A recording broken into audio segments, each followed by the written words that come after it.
हिजाब पर मोदी फैसला नहीं कर सकते हैं, ये शब्द हमारे नहीं तुर्की के नोबेल विजेता ओरहान पामुक के हैं।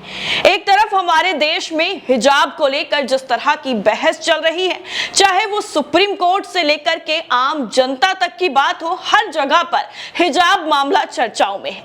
ईरान में भी हिजाब का मामला चर्चाओं में है, लेकिन दोनों जगह पर समानता सिर्फ एक है, राइट टू चॉइस, यानी उन लोगों पर छोड़ दिया जाए जो इसे पहन रहे हैं। उनकी अगर मर्जी है तो उसे पहने, अगर मर्जी नहीं है तो उन्हें नहीं पहनना चाहिए। जबरदस्ती किसी चीज को थोपना नहीं चाहिए। ये दोनों जगह लड़ाई चल रही है। काफी लोग ईरान में जो युवतियां जो है प्रदर्शन कर रही हैं उसका सपोर्ट कर रहे हैं। हमारे देश के कुछ सेलिब्रिटीज हैं और कई नेता भी हैं जो सपोर्ट कर रहे हैं। लेकिन हमारे देश में जिस तरह से हिजाब को लेकर पाबंदियां लगाने की कोशिश कथित तौर पर की जा रही है और कर्नाटक हाईकोर्ट के एक फैसले से वो पाबंदियां लग भी गईं। अब उसी पूरे मामले को लेकर तुर्की के अभी हाल ही में नोबेल विजेता ओरहान पामुक ने साफ तौर पर कह दिया कि हिजाब का फैसला मोदी नहीं कर सकते हैं। कौन हिजाब पहनेगा, कौन नहीं पहनेगा, किसको पहनना चाहिए, किसको नहीं पहनना चाहिए, किसको अपना हिजाब उतार कर अपने बैग में रखना चाहिए, इसका फैसला मोदी जी नहीं करेंगे। इसका फैसला खुद राइट टू चॉइस के अंतर्गत उन लड़कियों को करने देना चाहिए जो इसकी हकदार हैं, और ये राइट टू चॉइस किसी से भी छीना नहीं जा सकता है। दोस्तों, साहित्य के नोबेल पुरस्कार से सम्मानित तुर्की के मशहूर उपन्यासकार ओरहान पामुक ने साफ तौर पर कहा है कि महिलाओं को ही ये तय करने दिया जाना चाहिए कि वो हिजाब पहनेंगी या नहीं पहनेंगी। अंग्रेजी अखबार द टाइम्स ऑफ इंडिया को दिए इंटरव्यू में पामुक से पूछा गया कि ईरान में हिजाब के खिलाफ विरोध प्रदर्शनों और भारत में कॉलेज जाने वाली छात्राओं को हिजाब पहनने से रोकने को वो कैसे देखते हैं, क्योंकि उनके स्नो उपन्यास में तुर्की में हिजाब को लेकर सवाल उठाए गए थे।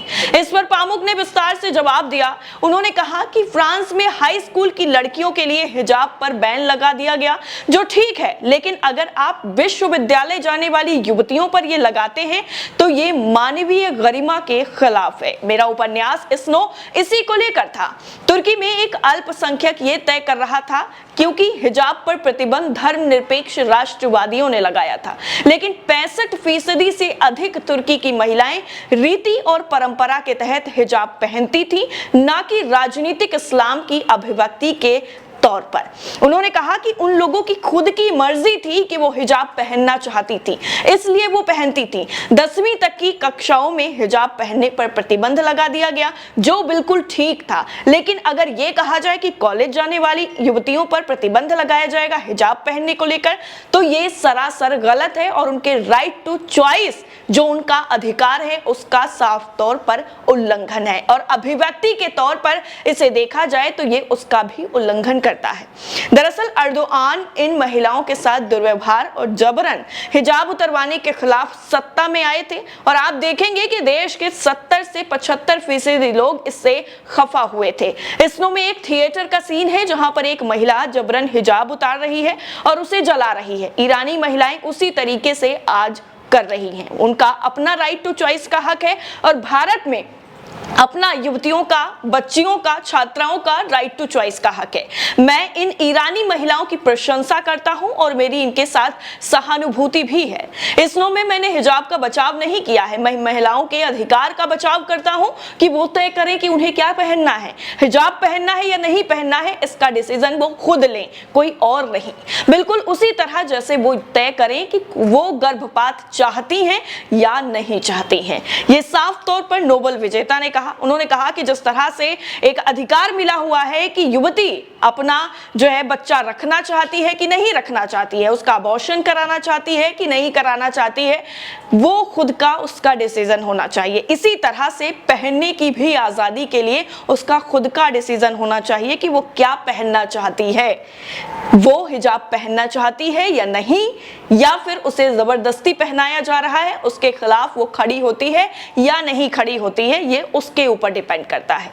ये ना ट्रंप तय करेंगे और ना ही मोदी मोदी और ना ही अर्दोआन तय करेंगे। महिलाएं खुद तय करें, इस पर मेरी स्थिति बिल्कुल उदारवादी है। उन्होंने साफ तौर पर कह दिया कि ये किसी भी देश की सरकार नहीं तय करेगी कि वहां की औरतों को क्या पहनना है, क्या नहीं पहनना है। उनके कल्चर में जो चीजें हैं उसको अगर वो फॉलो करते हुए आगे बढ़ती हैं तो ये अच्छी बात है। अगर वो उसे नहीं फॉलो करना चाहती हैं तो आप जबरदस्ती उस पर दबाव नहीं बना सकते हैं या फिर उन पर थोप नहीं सकते।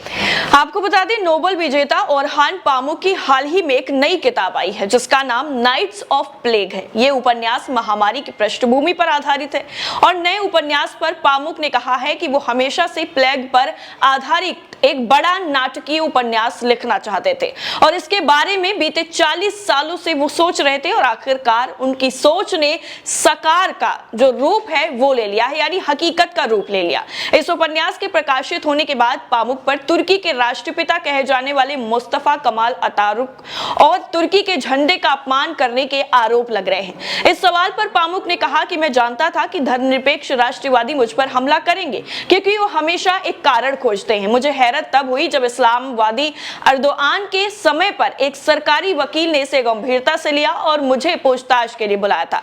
उन्होंने मुझसे कहा कि आप हमेशा हमें बताइए कि आप अतातुर्क या तुर्की के झंडे का मजाक नहीं बनाने जा रहे हैं। मैं उनके दफ्तर में गया और मैंने कहा कि आपने किस पन्ने पर अपमान देखा, लेकिन अब वो इस मामले को नहीं देख रहे हैं और मेरा मामला अंकारा की भूल भुलैया में कहीं गुम सा हो गया है। यानी साफ तौर पर उन्होंने ये कह दिया है कि जब वो इस उपन्यास को लेकर के इसके पहले भी उन पर इस तरह के आरोप लग चुके हैं कि उन्होंने तुर्की झंडे का जो है अपमान किया है, लेकिन उन्होंने एक किस्से को साझा करते हुए बताया कि पहले भी एक वकील ने इस पूरे मामले को जो है सीरियसली ले लिया था और मुझे बुलाकर पूछताछ की तो मैंने साफ तौर पर कह दिया कि भाई बताइए मुझे कहां पर आपको तुर्की झंडे का अपमान नजर आ रहा है। अगर आपको लगता है इस तरीके का अपमान है तो आप मुझे उस लाइन का या फिर उस पैरा का मतलब बता दीजिए जहां पर आपको ये सारी चीजें नजर आ रही हैं। लेकिन अब वो इस मामले को नहीं देख रहे हैं और उस वक्त भी उन्होंने किसी भी तरीके का कोई भी जवाब नहीं दिया। लेकिन आज जब ये नोबेल विजेता ने साफ तौर पर ये हिजाब मामले को लेकर बात की तो अलग अलग मीडिया चैनल्स में इसकी चर्चा शुरू हो गई है।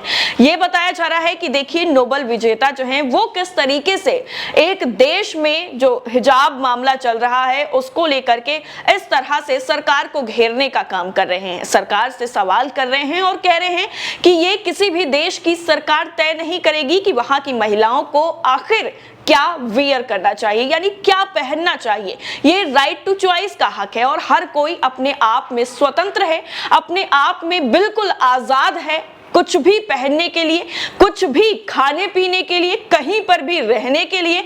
इसके लिए किसी भी तरह से कोई पाबंदी नहीं लगानी चाहिए।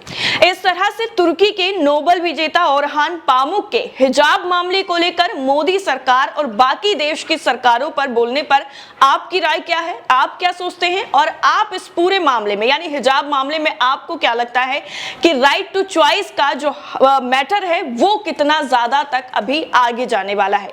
कमेंट करके हमें जरूर बताइएगा। बाकी सारी अपडेट के लिए नेशन 360 को अगर आपने सब्सक्राइब नहीं किया है अभी तक तो जल्द से जल्द कर ले ताकि सारी लेटेस्ट अपडेट आप तक पहुंच सके। जय हिंद।